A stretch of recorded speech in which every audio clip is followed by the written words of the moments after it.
Okay, solve equations for a repeated variable using transposition. Now, unsurprisingly, this is going to be rather similar because all I've changed is one word.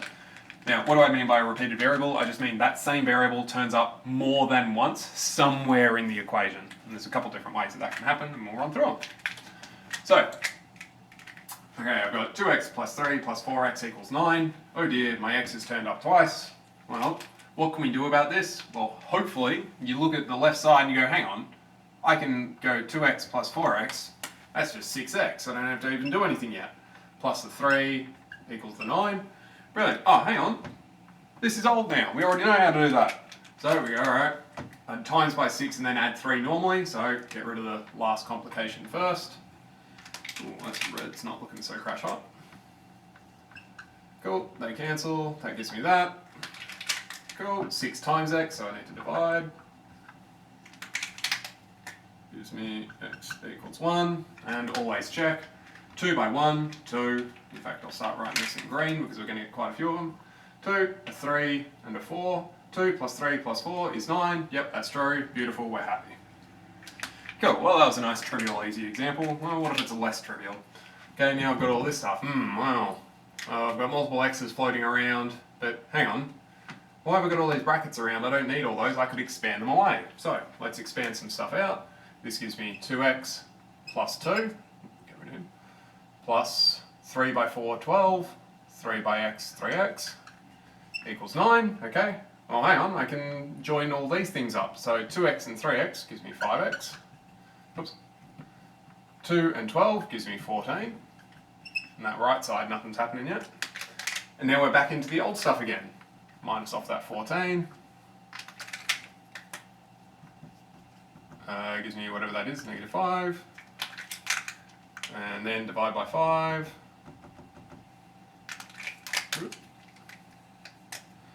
X equals neg 1. Always double check, particularly with these where it's less obvious if it's right or not. Okay. Negative 1 plus 1 would be 0. 2 times 0, still 0. 4 plus negative 1 would be 3. 3 times 3 is 9. So I've got 0 plus 9 is 9. Yep, that checks out just fine and dandy. Alright, well, that's all well and good. All my x's are on the same side, so I can just collect like terms. That's pretty straightforward. Well, now they're on different sides. Well, by having x's on both sides, that's making life complicated. So we want to kill off one of them. Now you don't have to strictly, but I highly recommend kill off whichever one is smaller. You can kill off the bigger one, but it means that you'll end up with more negatives in your working, and humans suck with negatives generally, so you're just inviting errors to come into your work. So typically you get rid of whichever is the smaller. So I've got 3x and 5x, that one's smaller. How do I get rid of 3x? Well, I minus 3x. Beautiful. 3x minus 3x, nothing, got an 8. 5x minus 3x, 2x. Cool, now we're back into old stuff. I want to get x by itself, divide 2.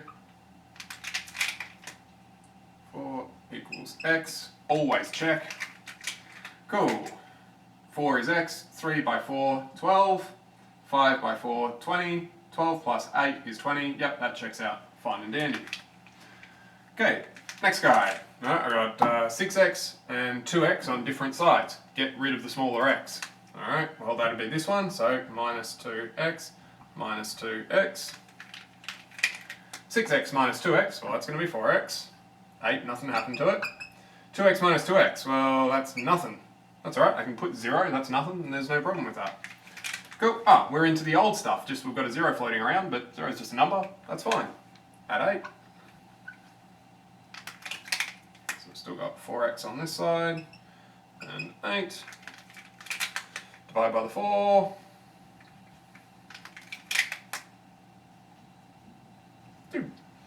Always double check.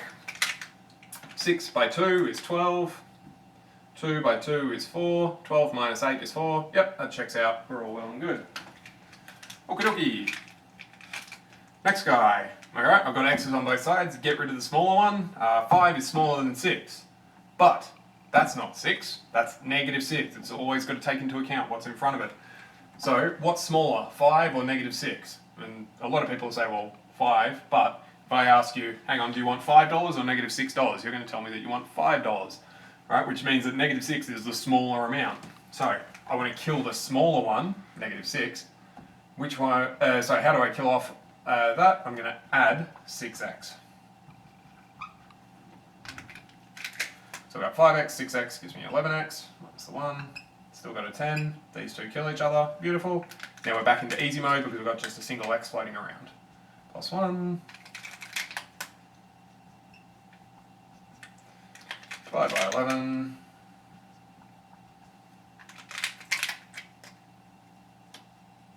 bang. Always check, 5 by 1, 5, 6 by 1, 6, and that's a negative. So we've got 5 minus 1, 4, 10 minus 6, 4, yep, checks out. Beautiful, alright, keep on keeping on.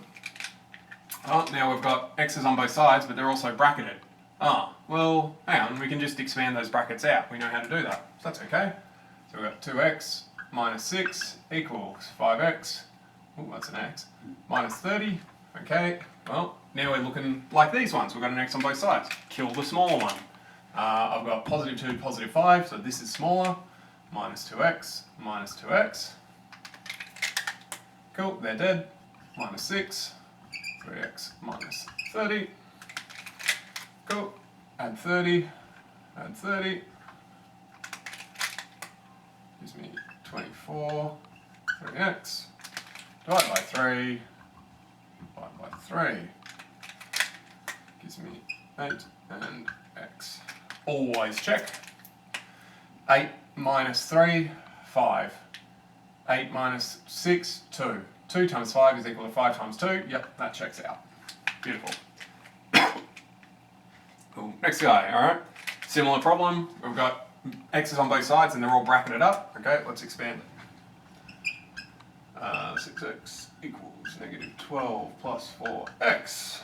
Cool, alright, what makes life difficult? We've got x's on both sides, kill the smaller one. We've got 4 is smaller, but this is negative 6, so that's actually smaller. So to kill them off, add 6x.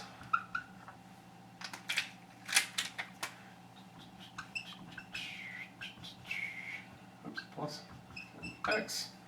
Beautiful. Okay, I want to get this by itself, so he's got to go.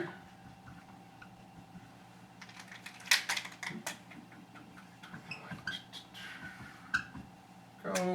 Get the x by himself, divide 10.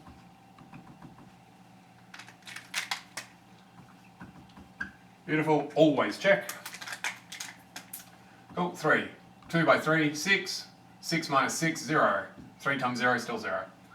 3 minus 3, 0. Negative 4 times 0, still 0. Everything's 0, great, that works out just fine. Gotta love them zeros, makes it so easy to calculate. Alright, oh, well now we've got fractions going on. Well, alright, how do I deal with this? Well, there's a couple of different ways depending on how you want to tackle it, but basically, we want to get rid of these dividing bits because that's the most complicated part, because nobody likes fractions. So, I'm going to multiply first just by 4. Okay, and on the other side as well. Okie dokie. So now I've got times by 4, divide by 4, cancel each other out. Times by 4, remembering that 4 is equivalent to 4 divided by 1. So the top times by 4, okay, so I get 20x minus 24. The bottom multiplied by 1, so it just stays as 7. Okay, well, I've still got a fraction, so I need to multiply by that one. Times by 7, or 7 over 1 if you want to write it in, that's fine. Times this stuff by 7, so I've got 14x minus 21. 7 and 7 cancel, so I've got 20x minus 24. And lo and behold, now we're looking a bit more like these guys. Okay, what are we going to do? Get rid of that smaller x. 20x, 14x, 14's got to go. Oops, there we go. They kill each other, negative 21. That's got 6x left, minus 24. Need x by itself, so move the 24.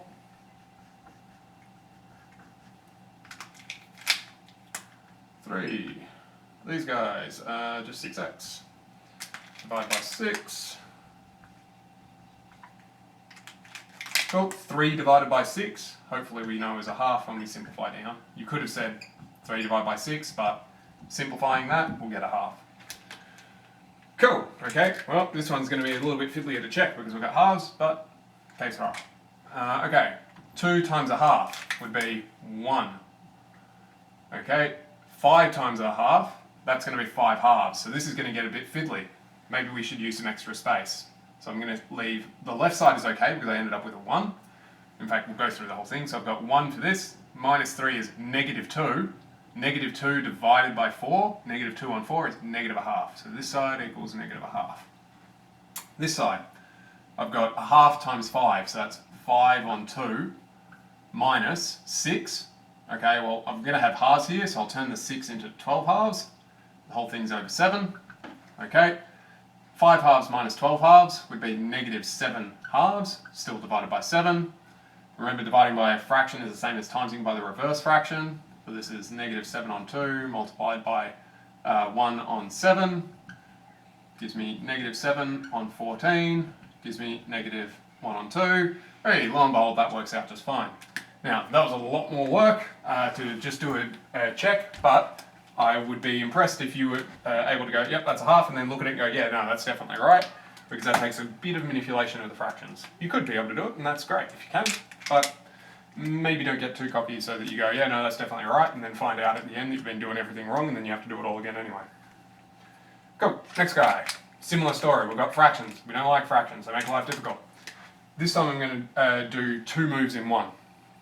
So I'm going to simultaneously times by 5 and times by 4. Okay, great. Now, on this side, the 5 is going to cancel with that 5, and on this side, the 4 is going to cancel with that 4. Okay? Now you can do this over 2 stages if you want. There's nothing wrong with doing it over more stages, but I'm running out of board space. So 4 times top gives me 12 minus 8x, 5's cancel. Gives me negative 30x minus 35. Beautiful. Well, that saved me a lot of space. Cool. Next up, well, we've got x's on both sides. Get rid of the smaller one. We've got negative 8x and negative 30x. Negative 30 is even smaller. So we get rid of him by adding 30x. Add 30x. So we've got 12. 30x minus 8x would be 22x. They kill each other, minus 35. Cool, want to get x by itself, need to move the 12. 22x equals negative 47. Need to get rid of this 22. Divide by 22, divide by 22. X equals negative 47 over 22. Oh dear, that's a horrible number. Well, you might say, oh, hang on, that's equivalent to negative 2 and 5/20 seconds. And you could do that. I'm going to highly recommend that you never do that. Leave it in improper. Improper is a lot easier to check answers with. Mixed is almost always the worst of all worlds. Beautiful. So you can chuck that in to check. It will take a bit of time to check that one, simply because the numbers aren't particularly friendly. And I'm going to run out of board space if I even attempt to do it here. But I'm quite sure that that's right.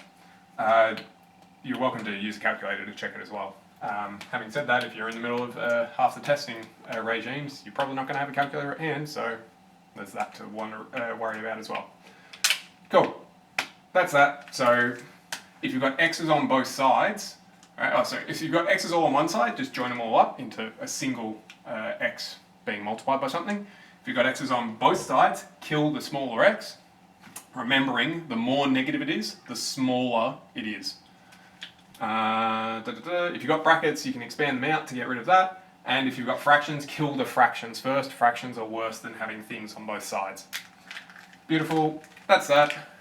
If you get stuck at all, do email. Other than that, best of luck.